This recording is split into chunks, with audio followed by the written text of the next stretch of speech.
নমস্কার বন্ধুরা, বং রেসিপি চ্যানেলে আপনাদের সবাইকে স্বাগত। চলুন দেখে নিই আজকের রেসিপি। আমার আজকের রেসিপি আম শোল। আমি বাজার থেকে জ্যান্ত শোল মাছ কিনে নিয়ে এসে ভালোভাবে পরিষ্কার করে ধুয়ে নিয়েছি। এই রেসিপিটা দারুণ খেতে লাগে, একবার করে দেখবেন। আমি কীরমভাবে পরিষ্কার করেছি, ভালোভাবে মাছটাকে পরিষ্কার করে ধুয়ে নিয়েছি।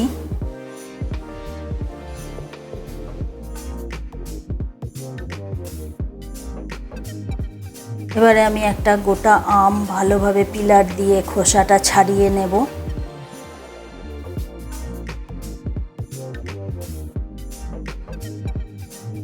আমটা একটু টক হলে ভালো হয়, ভালো দেখে আম নিতে হবে।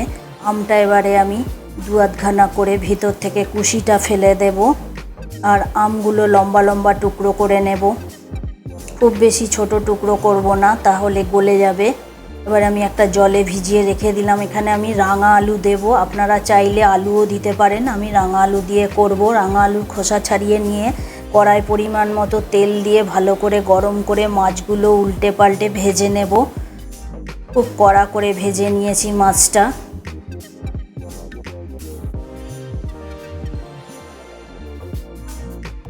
সব এক এক করে ভেজে আমি এবারে উঠিয়ে নেব।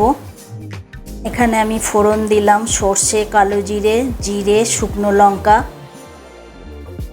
ওই তেলেতেই ফোড়ন দিয়ে দিলাম। ফোড়নটা হালকা ভেজে নিয়ে রাঙা আলুগুলো দিয়ে দেব। খুব বেশি ভাজবো না, হালকাভাবে ভেজে নেব। ফ্লেমটা লো থাকবে, হালকা হাতে ভেজে নেব। এবারে আমি জল থেকে আমগুলো তুলে নিয়ে ওতে দিয়ে হালকাভাবে আমগুলোও ভেজে নেব। এখানে আমি 1 চামচ আদা বাটা দিলাম, 1 চামচ হলুদ গুঁড়ো, 1 চামচ লঙ্কা গুঁড়ো, পরিমাণ মতো লবণ দিলাম। দিয়ে ভালোভাবে আমি মশলা দিয়ে কষিয়ে নেব। মশলাটা যাতে না পুড়ে যায়। এখানে আমার কালো সর্ষে আর সাদা সর্ষে বেটে রাখা ছিল আগে থাকতে, আমি 2 চামচ দিয়ে দিলাম। সর্ষে দিয়ে বেশি ভাজবো না, তেতো হয়ে যাবে।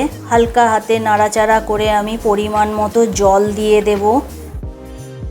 মাছ অনুযায়ী ঝোল রাখা হবে, সেই অনুযায়ী আমি জল দিলাম। এবারে ফ্লেমটা বাড়িয়ে আমি ভালোভাবে ফুটিয়ে নেব। ঝোল ফুটে গেলে মাছগুলো এক এক করে দিয়ে দেব। সব মাছগুলো এক এক করে দিয়ে আমি একটু উল্টে পাল্টে ঝোলে ডুবিয়ে দেব, যাতে সেদ্ধ হয়ে যায় মাছগুলো।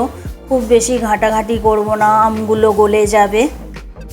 ঢাকা চাপা দিয়ে আমি ফুটতে দিয়েছিলাম। ঢাকা খুলে এবারে আমি একটু ব্যালেন্স করার জন্য চিনি দেব। কিছু গোটা কাঁচা লঙ্কা দিয়ে দিলাম, কারণ এটা তো খুব একটা ঝাল হয় না।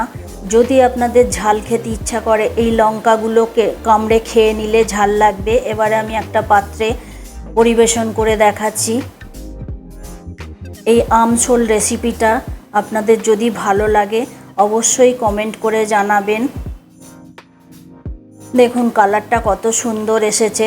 এইভাবে একবার করে খাবেন আর আমাকে কমেন্ট করে জানাবেন। ধন্যবাদ।